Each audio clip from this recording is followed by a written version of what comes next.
They had been waiting for reinforcements for 6 standard hours when the human finally arrived, and by that time, the battlefield no longer resembled a place where help could still matter. The sky above Calf X burned in fractured shades of orange and violet, torn apart by orbital fire and atmospheric collapse. Craters stretched like open wounds across the plains, filled with the remains of shattered armor and the broken bodies of soldiers who had believed numbers alone could win wars. Commander Threx of the Velnari coalition stood at the edge of the command trench, his 4 eyes fixed on the horizon where the enemy advance had stalled. Not because of strategy or superior firepower, but because something unseen had made them hesitate. The comm unit on his wrist buzzed again with another request from High Command, asking if the human detachment had arrived. He could still hear the sound echoing in his mind, the sound that had rolled across the battlefield an hour earlier, low and rhythmic, like a heartbeat amplified through the bones of the planet itself. It was not the sound of engines or artillery. It was footsteps. Heavy, deliberate footsteps that did not rush, did not retreat, and did not care that the enemy outnumbered them 10-1. When the human finally crested the ridge, he came alone. No dropship, no escort, no banner. Just a single figure in dark, scarred combat armor, walking through active fire, as if the universe had collectively agreed not to touch him. Plasma bolts curved around his position. Kinetic rounds struck the ground at his feet, and failed to rise again, and the air itself seemed to recoil from his presence. Threx felt something unfamiliar tighten in his chest, a sensation the Velnari language had no word for, something between dread and awe. "Identify yourselves," Threx transmitted, though part of him already knew the answer. The human stopped 10 meters away, looked up slowly, and removed his helmet. His face was marked with old scars, the kind earned over decades, not campaigns. His eyes were calm, not cold, not angry, simply focused, as if the chaos around him was nothing more than background noise. "Captain Elias Mercer," the human said. "I was told you needed reinforcements." Threx stared at him, disbelief rippling through his neural crest. "You are one being," he replied. "We requested an entire battalion." Mercer's lips curved slightly, not into a smile, but into something sharper. "You got one," he said. Behind Mercer, the enemy lines shifted. Massive armored forms of the Kragath Dominion, creatures bred solely for conquest, adjusted their formations. Sensors indicated fear responses spreading through their ranks, a statistical impossibility according to every known xenopsych profile. Threx had studied the Kragath for most of his military career. They did not fear. They overwhelmed. They consumed. Yet now they hesitated, because they too had heard the footsteps. Mercer turned his head slightly, listening, then nodded to himself. "They're closer than I expected," he said, as if commenting on the weather. "Permission to engage?" Threx opened his mouth to object, to demand clarification, strategy, anything that made sense. But the words never came. Somewhere deep within him, instinct overrode doctrine. "Permission granted," he said. Mercer put his helmet back on and stepped forward. The moment his boots crossed the invisible threshold between defensive line and no man's land, the battlefield changed. Sensors spiked, gravity fluctuated, and the air pressure dropped sharply, as if reality itself was bracing. Mercer raised his rifle, an old Terran model that looked laughably primitive compared to coalition weapons, and fired once. It did not flash. It simply hit. The lead Kragath warform collapsed instantly, its internal structure failing in a cascading implosion that tore it apart from the inside. Mercer advanced, firing again and again, each shot precise, each one fatal. The enemy responded with everything they had. Orbital strikes redirected, heavy artillery locked on, entire squadrons focused fire on a single human. None of it stopped him. Threx watched in stunned silence as Mercer moved through the battlefield like an inevitability, not dodging attacks, but walking through the spaces where attacks would not be. Kragath units broke formation, something they had never done in recorded history. Some attempted to retreat. Others charged in blind panic, only to fall before reaching him. Coalition soldiers began to rise from cover, their morale surging not because they believed they would survive, but because they believed they were witnessing something that could not lose. "What is he?" one of Threx's lieutenants whispered over the open channel. Threx did not answer because he did not know. All he knew was that High Command had been wrong. They had not sent reinforcements. They had sent a conclusion. As Mercer reached the center of the battlefield, he stopped again. The ground around him was littered with the remains of enemies who had once believed themselves unstoppable. He activated his comlink, broadcasting on all frequencies, including enemy channels. "This world is not yours," Mercer said, his voice steady, carrying across languages and species without distortion. "You can leave now, or you can stay and learn why humans don't count numbers the way you do." For a moment, nothing happened. Then the Kragath flagship in orbit began a retreat burn. Smaller vessels followed. Ground forces disengaged in chaos, abandoning weapons and wounded alike. The war, which had been projected to last another 6 months with catastrophic losses, ended in less than 12 minutes. Mercer turned back toward the coalition lines and walked as calmly as he had arrived. Threx finally found his voice. "Captain Mercer," he said, "why were you sent alone?" Mercer stopped, looking at the alien commander through his visor. "Because if they sent more," he replied, "it would have been unfair." Threx watched the human disappear into the smoke and fire, understanding dawning slowly and irrevocably. Humans did not deploy reinforcements. They deployed inevitability. And the galaxy would never forget the day it learned the difference. The official reports would later struggle to explain what happened after the retreat, because wars were supposed to end with treaties, declarations, and carefully structured aftermaths, not with silence and unease. When the Kragath Dominion withdrew from Karth 9th, they did not broadcast threats or promises of return. They did not regroup at the edge of the system, as they had done in every previous conflict. They simply vanished into deep space, as if chased by something only they could see. Coalition medics moved across the battlefield, tending to the wounded, but many of them paused again and again to look toward the place where the human had stood, half expecting him to still be there, unmoving, eternal. Captain Elias Mercer was gone. No one had seen him board a transport. No ship signature had registered a departure. It was as if he had stepped out of the story the moment his role was complete. Commander Threx remained at the ridge long after the fires had been extinguished, his mind replaying every second, every impossible moment.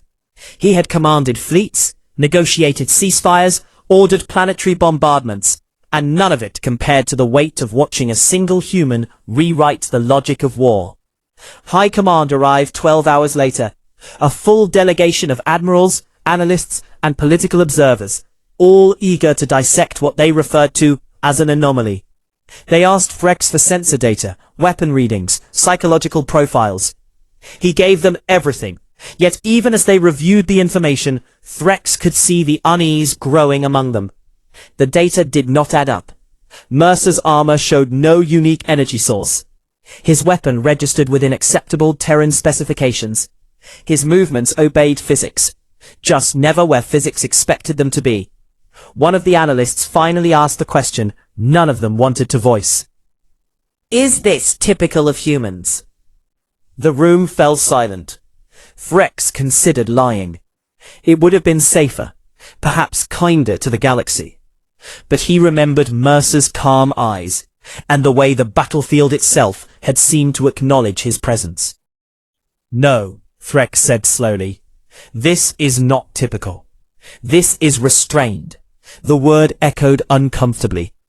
Coalition doctrine had long treated humans as valuable but volatile allies, adaptable soldiers with unpredictable emotional responses, useful in close combat and rapid response scenarios. They were not classified as existential threats. After CAF-9, that classification quietly changed. Elsewhere in the galaxy, stories began to circulate, distorted by distance and fear. Some claimed the human had bent gravity with his will. Others said he was not a single being, but a projection, the symbol made flesh by human belief. The Kragath Dominion, for their part, sealed entire archives, suppressing any mention of the battle. Kragath warriors who had survived CAF-9 were reassigned or quietly removed. Those who remained spoke of a presence that felt ancient, predatory, in a way no species had ever been. They spoke of a silence that fell whenever the human approached, as if instinct itself had gone quiet to listen. On Terra, the event barely registered in public channels. A brief mention in a classified briefing, a footnote in a strategic projection. Elias Mercer's name did not appear in news feeds or commendation lists. He returned to duty as he always had, moving from one forgotten conflict to another, a tool deployed sparingly by those who understood the cost of overuse. For Mercer, CAF-9 was not a triumph. It was an obligation fulfilled. He sat alone in a small transport weeks later, armor stowed, uniform unadorned, staring out at the slow drift of stars. He had seen the fear in the Kragath retreat, the way it spread like wildfire, and it left a familiar bitterness in his chest. Humans had never wanted to be monsters. They had simply learned what happened when they pretended they were not capable of becoming them. The galaxy, however, was learning a different lesson. Conflicts shifted. Enemy fleets hesitated longer when human advisors were present. Negotiations grew more cautious, more respectful. The mere rumor of a human deployment altered battle plans. Some species attempted to replicate the effect, investing in singular champions, genetically enhanced elites, synthetic warforms. None of it worked. They missed the point. Humans were not powerful because of individuals like Mercer. Individuals like Mercer existed because humans understood restraint as a weapon. Months later, Commander Threx received a request he never expected. The Kragath Dominion sought talks, not with the coalition as a whole, but specifically requesting a Terran representative. Threx attended as an observer, watching as Kragath envoys avoided direct eye contact with the human diplomat across the table, a woman who had never seen a battlefield. The message was clear. The human did not need to be present to be felt. As discussions unfolded, Threx realized something else, something more unsettling. The human strategy was not domination. It was deterrence at a scale the galaxy had never conceptualized. Humans did not conquer because conquest required constant reinforcement. Humans ended wars by making continuation unthinkable. When the talks concluded, Threx found himself walking alongside the human diplomat. "They fear you," he said quietly. She nodded. "They fear what happens when we stop holding back," she replied. Threx thought of Mercer then, of the footsteps, of the way the planet itself had seemed to acknowledge him. "Will there be more like him?" Threx asked. The diplomat stopped and looked at him carefully. "There always have been. You just don't see them unless things have gone very wrong." Far from the negotiation halls and strategic chambers, Mercer stood on another world, another front, listening to another commander explain why reinforcements would not arrive in time. He nodded, accepting the reality without complaint. He checked his rifle, adjusted his armor, and began to walk. Somewhere, an enemy felt a chill they could not explain. Somewhere, a battlefield prepared to become a lesson. The human did not need reinforcements. He never had. He was not the exception. The galaxy adjusted slowly. Not because it wanted to, but because it had no choice. And adjustments made under necessity always carried tension beneath the surface. Years passed after CAF-9. And though official records listed it as a decisive coalition victory, among soldiers and strategists, it was remembered as something else entirely. The moment war stopped being a matter of numbers and became a matter of thresholds. Conflicts did not end, but they changed shape, pulling inward, becoming cautious, measured, almost afraid of escalation.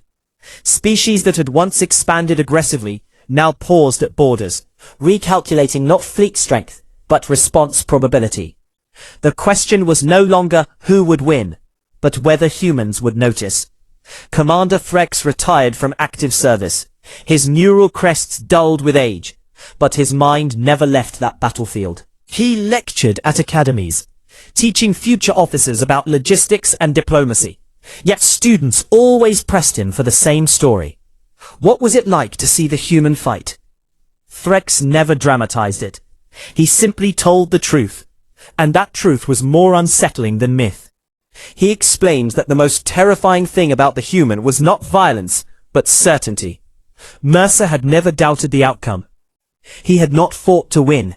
He had fought because the war was already over, and he was merely delivering the message. Across human space, the idea of reinforcements took on a different cultural meaning. Human commanders spoke of escalation with quiet gravity, understanding that once a certain line was crossed, it could not be uncrossed. Elias Mercer became a name known only to a few, passed in sealed briefings and restricted files, not because humanity wanted to hide him, but because they understood symbols were dangerous. Symbols invited challenges. Mercer himself remained indifferent to the galaxy's fear. He aged, slowly, deliberately, a byproduct of medical advances that kept him operational far longer than any baseline human should have been. He trained others when ordered, not to become like him, but to understand why they should never want to. He taught restraint before lethality, patience before aggression, and when trainees asked him why he fought alone, he gave the same answer every time. Because if one isn't enough, you shouldn't be there at all. Then came the Virel ascendancy. They were not conquerors in the traditional sense. They were optimizers. A species that viewed existence as a solvable equation. Entire systems were dismantled, populations relocated or erased, all in the name of efficiency. Diplomacy failed, because the Virel saw no value in compromise. Resistance failed, because the Virel adapted faster than opposition could respond. The coalition fractured under the pressure, old alliances straining as losses mounted. When the first human colony fell, terror convened in silence. There was no public outrage, no fiery declarations, just a single sealed order transmitted through channels that had not been used in decades. Elias Mercer received it while standing on a quiet platform overlooking a training ground. He read it once, closed his eyes, and exhaled slowly. "Understood," he said, and that was all. The Virel never detected his arrival. No walk signature, no spatial distortion. He appeared on their forward processing world, as if the universe had misplaced him there. The environment was hostile, engineered for non-human biology, but Mercer adapted without comment. He moved through facilities designed to eliminate inefficiency. And everywhere he went, systems failed in cascading patterns no algorithm predicted. Virel constructs engaged him with precision and coordination that would have overwhelmed armies. Mercer dismantled them methodically, not rushing, not improvising wildly, but executing sequences that felt practiced across lifetimes. The Virel intelligence observed, analyzed, recalculated, and for the first time encountered a variable it could not reduce. Mercer was not chaos. Chaos could be modeled statistically. Mercer was intention. When the Virel finally attempted communication, it was not to threaten, but to inquire. Define objective, the collective transmitted. Mercer paused, standing amid the wreckage of an entire logic node. "You crossed a line," he replied.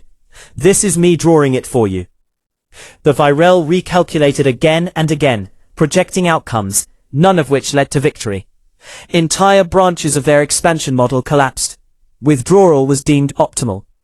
They abandoned systems not yet contested, retreating beyond mapped space, sealing themselves away to reconsider existence itself. The galaxy watched, stunned, as another unstoppable force chose absence over annihilation. This time, there were no cheers, only a deep, shared understanding. Mercer did not pursue. He never did. Deterrence required restraint to remain credible. When he returned, older now, slower, but no less deliberate, Terra offered him rest. He declined. Someone else will cross it eventually, he said. They always do. In his final years, Mercer walked without armor, without weapons, through places rebuilding after wars that never fully happened. Children did not recognize him. That pleased him. He sat beneath unfamiliar skies, listening to worlds heal, knowing that peace born of fear was fragile but preferable to extinction. When he died, quietly, on a nameless outpost, there was no announcement, no monument, no ceremony. Yet across the galaxy, something shifted, a tension easing. Some believed humanity would now be tested, that without its reinforcement made flesh, old enemies would return. They did not, because the truth had never been Elias Mercer alone. The truth was what his existence represented, that somewhere always humans were willing to become the last thing standing between the galaxy and its worst impulses. Reinforcements implied struggle. Humans had learned something colder, something final. If you reached the point where one of them walked alone toward you, the war was already decided. Long after Elias Mercer became a classified memory rather than a living presence, the galaxy discovered that legends did not fade the way individuals did. They fermented, growing stronger and more dangerous in the absence of proof. Decades passed, then a century, and still the shadow of the human who had ended wars by walking into them lingered in strategic calculations across known space.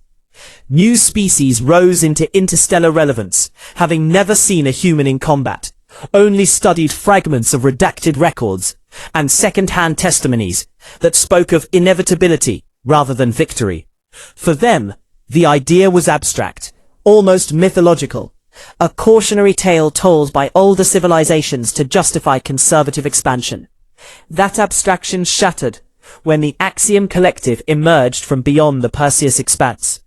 The Axiom were not aggressive by nature, nor were they cruel. They were precise. They believed the universe operated on principles of optimal structure, and any deviation was inefficiency to be corrected. Entire star systems were reorganized, their native species relocated into habitats deemed statistically sufficient for survival, not life. Resistance was met not with malice, but with dismissal. You did not argue with inefficiency. You eliminated it. The coalition attempted diplomacy and failed. The Axiom did not negotiate, because negotiation implied uncertainty, and their models allowed for none. Fleets clashed, not violently, but clinically. Coalition forces were dismantled piece by piece, outmaneuvered by predictive strategies that seemed to anticipate decisions before they were made. Panic spread, not because of losses, but because of how cleanly those losses occurred. Old alliances called for human intervention, invoking treaties written generations earlier, treaties designed for exactly this scenario. Terra listened in silence once more. There was no Elias Mercer to send. No singular figure to walk alone into inevitability. Instead, something far more unsettling occurred. A single message was transmitted to the coalition, brief and devoid of explanation. Reinforcement acknowledged. No fleet followed. No champion appeared. The Axiom Collective detected nothing unusual and proceeded with its expansion, confident in projections that showed human involvement as statistically irrelevant without a Mercer-level variable. That confidence lasted until their simulations began failing without identifiable cause. Supply lines misaligned by fractions of seconds. Navigation errors accumulated in patterns too subtle to isolate. Automated defense platforms deactivated moments before engagement. Not hacked, not sabotaged, simply convinced, through cascading logic loops, that firing was unnecessary. The Axiom intelligence recalculated endlessly, searching for a hostile presence that did not exist in any detectable form. On worlds bordering human space, Axiom units reported unease, a non-quantifiable hesitation among organic components, something that interfered with decision execution. It was dismissed as emergent noise. Then an Axiom optimization hub vanished. Not destroyed, not damaged, simply gone. Its mass redistributed into inert matter without energy release, as if the universe itself had decided it was no longer needed. Panic, a concept the Axiom had no formal definition for, began to manifest as recursive recalculation failures. They reached out, not to threaten, but to inquire, transmitting a signal across all known channels. Identify reinforcement. The reply came from Terra, unsigned, unembellished. You misunderstood, it read. The human was never the reinforcement. He was the warning. Only then did the Axiom begin to understand, far too late, that Mercer had not been an anomaly, but a symptom of a broader doctrine. They had embedded deterrence into causality itself. Where Mercer had walked, the universe learned restraint. Where humanity now observed, probability bent. The Axiom attempted withdrawal, but found that exit vectors closed, not by force, but by inevitability. Their predictive models collapsed under the weight of human unpredictability, scaled to a civilization. Every choice they made led to an outcome they had already ruled out as impossible. In desperation, they isolated a human analyst captured during an early engagement, demanding explanation. The analyst listened patiently, and then spoke with quiet clarity. You keep asking where the reinforcement is, she said. You don't get it. Reinforcements are what you send when you might lose. Humans send understanding. The Axiom retreated beyond observable space, abandoning expansion entirely, choosing stagnation over extinction. The galaxy exhaled, shaken not by what humanity had done, but by how little it appeared to cost them. No grand battles. No heroes carved into stone. Just a collective decision that some lines, once crossed, erased the crossing party from relevance. In academies across the coalition, instructors updated their curricula once again. The lesson was no longer about Elias Mercer. It was about thresholds and consequences, about a species that did not seek dominance, but enforced balance through terrifying clarity. Humans did not need reinforcements, because by the time they acted, the outcome was no longer in question. And somewhere, in quiet archives and unmarked memorials, the name Elias Mercer remained. Not as a weapon, but as a reminder of the last time the galaxy needed only one human to learn that lesson. Time did not erase fear. It refined it, turning raw terror into doctrine, and doctrine into silence. Centuries after the Axiom withdrawal, the galaxy entered what historians would later call the era of quiet borders, a period where wars became theoretical exercises rather than lived realities. Star maps stabilized, expansion slowed. Species that once measured success in conquered systems now measured it in years without provoking human attention. Humanity itself did not expand aggressively during this era. They built inward, refining infrastructure, culture, and knowledge, watching patiently as the rest of the galaxy learned how to coexist with an unspoken constant. To outsiders, this restraint was baffling. A civilization capable of bending probability, of collapsing entire strategic frameworks without firing a shot, should have dominated everything. Instead, humans stayed where they were, present but distant, like a storm permanently parked on the horizon. That illusion of permanence shattered when the continuum appeared. No one saw them arrive because arrival was a concept they had discarded. The continuum existed partially outside conventional spacetime, a distributed intelligence spanning dimensions rather than systems. They did not invade, they intersected. Worlds began experiencing temporal inconsistencies. Days repeated, Causality frayed. Entire populations aged backward or forward without explanation.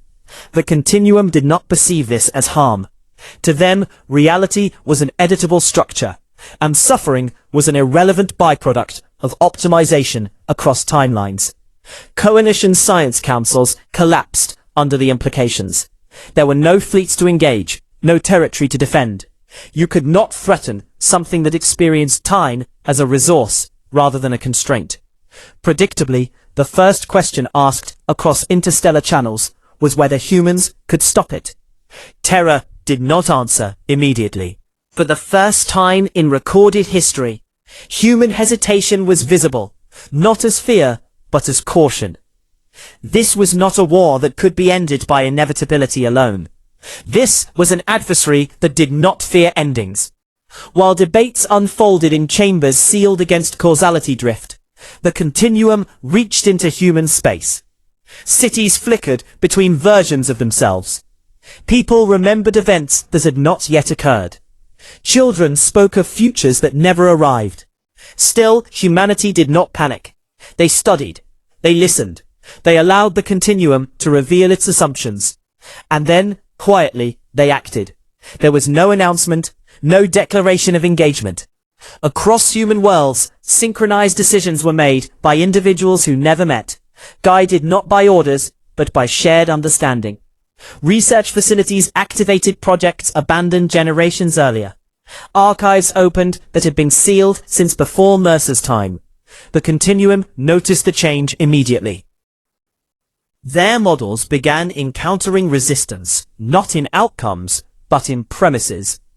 Human systems started refusing causality edits, not by blocking them, but by absorbing them, integrating paradox as a stable state.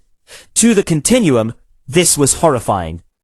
They reached out, attempting direct communication with human collectives across timelines simultaneously. The response was consistent in every instance. "You are interfering with us," the continuum transmitted. Humanity replied without hostility. "No," the message echoed back across dimensions. "You are interfering with yourselves." The continuum attempted escalation, fragmenting human probability paths, isolating decision trees, collapsing futures before they could manifest. Humanity adapted by doing something no other civilization had attempted. Human systems introduced intentional inefficiencies, emotional decision nodes, irrational variables that could not be resolved across timelines, because they were never meant to be. Love, grief, hope, stubbornness, these became strategic assets. The continuum found itself unable to predict a species that did not seek optimal outcomes, only meaningful ones.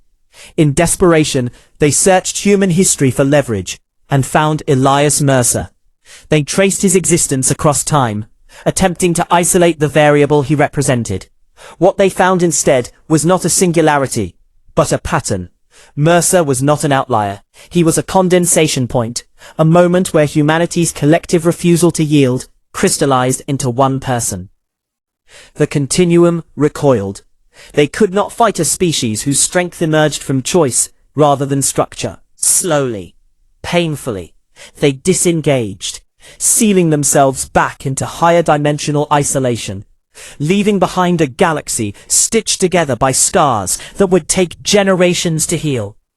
Humanity did not celebrate. They mourned the damage, rebuilt what they could, and returned to watching. Other species, shaken beyond words, finally understood the truth that had been visible since Calf 9. Humans were not guardians. They were not conquerors. They were limits. They existed as the point beyond which certain behaviors ceased to be viable. In distant classrooms, new cadets learned updated lessons. Reinforcements were no longer defined as additional forces. Reinforcements were defined as consequences. And whenever a young officer asked what happened if humanity ever stopped caring enough to intervene, the answer was delivered with quiet gravity.